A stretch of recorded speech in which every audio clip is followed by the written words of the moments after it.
പ്രിയമുള്ളവരെ, വചനജ്വാല 1817 ദിനത്തിലേക്ക് പ്രവേശിക്കുന്ന ഇന്ന് 2026 ഓഗസ്റ്റ് 22 ശനിയാഴ്ച എല്ലാവർക്കും ഏറ്റവും സുന്ദരമായ ഒരു സുപ്രഭാതം ആശംസിക്കുന്നു. ഇന്നത്തെ വചന വായനയിൽ ഹോശയ്യായുടെ പുസ്തകം 10-ാം അധ്യായം 1 മുതൽ 15 വരെയുള്ള തിരുവാക്യങ്ങളാണ് നാം ശ്രവിക്കുക. വിഗ്രഹങ്ങൾ നശിപ്പിക്കപ്പെടും. സമൃദ്ധമായി ഫലം നൽകുന്ന ഒരു മുന്തിരിച്ചെടിയാണ് ഇസ്രായേൽ. ഫലമേറുന്നതനുസരിച്ച് അവൻ ബലിപീഠങ്ങളും വർദ്ധിപ്പിച്ചു. രാജ്യം അഭിവൃദ്ധിപ്പെടുന്നതിനൊത്ത് സ്തംഭങ്ങൾക്ക് ഭംഗിയേറ്റി. അവരുടെ ഹൃദയം വഞ്ചന നിറഞ്ഞതാണ്, അതിനാൽ അവർ ശിക്ഷയേൽക്കണം. കർത്താവ് അവരുടെ ബലിപീഠങ്ങൾ തട്ടിയുടയ്ക്കും, സ്തംഭങ്ങൾ നശിപ്പിക്കും. അവർ പറയും, കർത്താവിനെ ഭയപ്പെടാത്തത് കൊണ്ട് ഞങ്ങൾക്ക് രാജാവില്ലാതായി. ഉണ്ടെങ്കിൽ തന്നെ ഞങ്ങൾക്ക് വേണ്ടി അവന് എന്ത് ചെയ്യാൻ സാധിക്കും? അവർ വ്യർത്ഥ ഭാഷണം നടത്തുന്നു. പൊള്ളവാക്കുകൾ കൊണ്ട് അവർ ഉടമ്പടി ചെയ്യുന്നു. ഉഴുവുചാലുകളിൽ വിഷമുള്ള കളകൾ മുളയ്ക്കുന്നത് പോലെ വ്യവഹാരങ്ങൾ പൊന്തി വരുന്നു.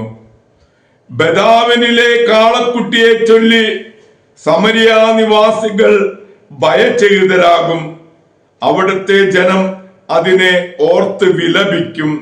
വിഗ്രഹാരാധകരായ പുരോഹിതന്മാർ അതിന്റെ നഷ്ടപ്പെട്ട മഹത്വം ഓർത്ത് പൊട്ടിക്കരയും.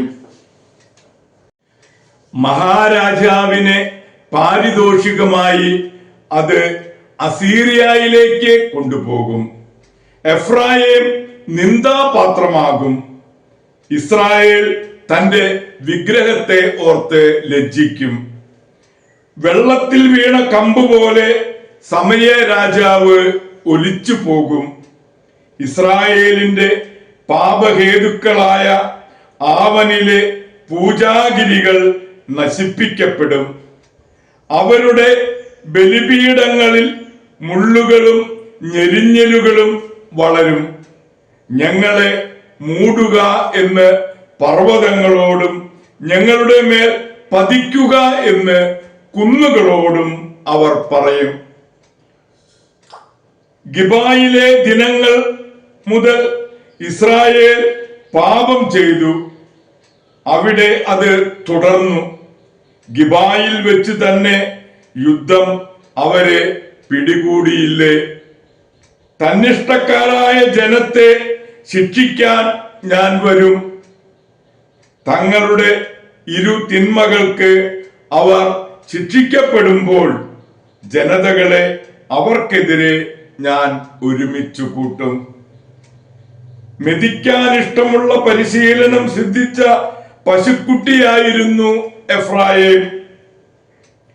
ഞാൻ അവളുടെ അഴകുള്ള കഴുത്തിൽ നുകം വെച്ചില്ല. എന്നാൽ ഞാൻ എഫ്രായിമിനെ നുകം വയ്ക്കും. യൂദ നിലം ഉഴണം, യാക്കോബ് കട്ട ഉടയ്ക്കണം. നീതി വിതയ്ക്കുവിൻ, കാരുണ്യത്തിന്റെ ഫലങ്ങൾ കൊയ്യാം. തരിശു നിലം ഉഴുതുമറിക്കുവിൻ, കർത്താവിനെ തേടാനുള്ള സമയമാണിത്. അവിടുന്ന് വന്ന് ഞങ്ങളുടെ മേൽ രക്ഷ വർഷിക്കട്ടെ. നിങ്ങൾ അധർമ്മം ഉഴുതു, അനീതി കൊയ്തെടുത്തു. വ്യാജത്തിന്റെ ഫലം നിങ്ങൾ ഭുജിച്ചു. രഥങ്ങളിലും പടയാളികളുടെ പെരുപ്പത്തിലുമാണ് നിങ്ങൾ പ്രത്യാശ വെച്ചത്. അതിനാൽ നിന്റെ ജനത്തിനിടയിൽ യുദ്ധാരവം ഉയരും. ഷാൽമൻ ബത്ത് അർബോലിനെ നശിപ്പിക്കുകയും അമ്മമാരെ കുഞ്ഞുങ്ങളോടൊപ്പം നിലത്തടിച്ച് കൊല്ലുകയും ചെയ്ത യുദ്ധദിനത്തിലെന്ന പോലെ നിന്റെ എല്ലാ കോട്ടകളും തകർക്കപ്പെടും. ഇസ്രായേൽ ഭവനമേ, നിങ്ങളുടെ കൊടിയ തിന്മ നിമിത്തം നിങ്ങളോട് ഞാൻ ഇപ്രകാരം പ്രവർത്തിക്കും. പ്രഭാതത്തിൽ തന്നെ ഇസ്രായേൽ രാജാവ് ഉന്മൂലനം ചെയ്യപ്പെടും. ദൈവത്തിന്റെ തിരുവചനമാണ് നാം ശ്രവിച്ചത്. പ്രിയമുള്ളവരെ, ആഗോള കത്തോലിക്ക സഭയിൽ ഇന്ന് മേരി ലോകറാണിയെ അനുസ്മരിക്കുന്ന സുദിനമാണ്. പരിശുദ്ധ കന്യകാമറിയത്തിന്റെ ഭൂലോക റാണി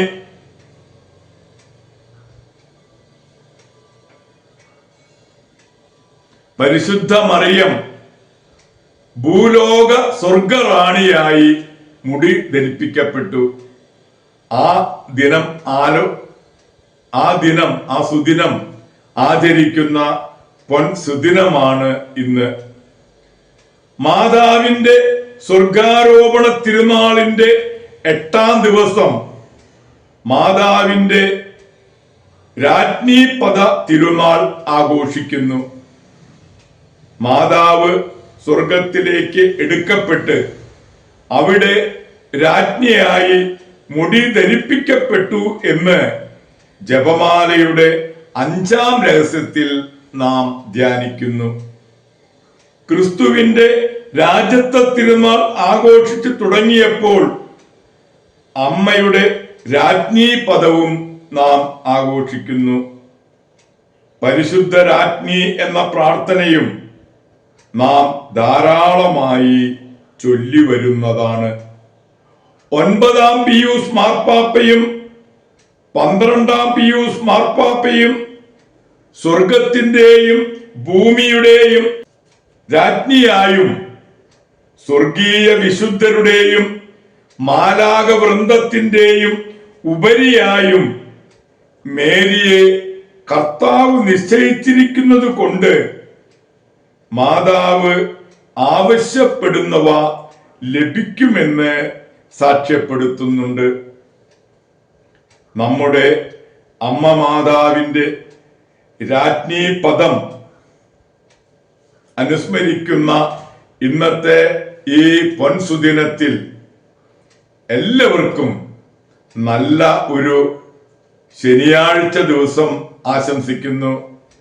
ദൈവം നമ്മെ ഓരോരുത്തരെയും സമൃദ്ധമായി അനുഗ്രഹിക്കട്ടെ.